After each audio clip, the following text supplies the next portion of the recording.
الحمدللہ والصلاة والسلام علی رسول اللہ اما بعد قال اللہ تعالی فی القرآن المجید اعوذ باللہ من الشیطان الرجیم منیبین الیہ واتقوہ واقیموا الصلاة ولا تکونوا من المشرکین وقال النبی صلی اللہ علیہ وسلم من ترک الصلاة متعمدا فقد کفر۔ آج کی اس مجلس میں نماز کی اہمیت پر گفتگو کروں گا۔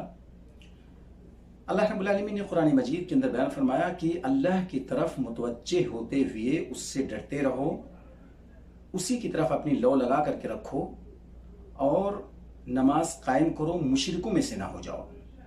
اس آیت کریمہ سے بالکل واضح ہے کہ نماز کا تارک، جو نماز کا نہیں پڑھنے والا ہے، وہ شرک کے بارڈر پہ کھڑا ہوا ہے، اس کے شرک میں واقع ہونے کا خطرہ لاحق ہے۔ یہ ہے نماز کی اہمیت جو ایک انسان کو شرک سے بچا کر کے رکھے گی۔ سب سے بڑی چیز جو اس عبادت کے اندر ہے وہ یہی ہے، ایاک نعبد و ایاک نستعین۔ جب بندہ فرض میں صرف 17 رکعات کے اندر یہی وہ سورہ فاتحہ کے اندر اسی آیت کو پڑھتا ہے، ایاک نعبد و ایاک نستعین، تو ہمیں نماز کی اہمیت کا اندازہ اس آیت کریمہ سے ہوتا ہے جس میں اللہ رب العالمین نے فرمایا نماز قائم کرو اور مشرکوں میں سے نہ ہو جاؤ۔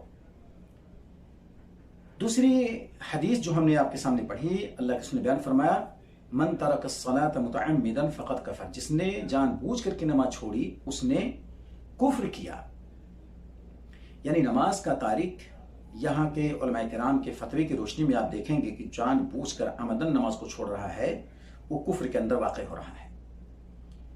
یہی نبی کریم صلی اللہ علیہ وسلم نے ایک دوسرے انداز میں فرمایا العہد الذی بیننا وبینہم ترک الصلاۃ، ہمارے اور کافروں کے بیچ میں جو فرق کرنے والی چیز ہے وہ نماز ہے۔ یہ حدیث بھی بتاتی ہے کہ نماز کی کیا اہمیت ہے۔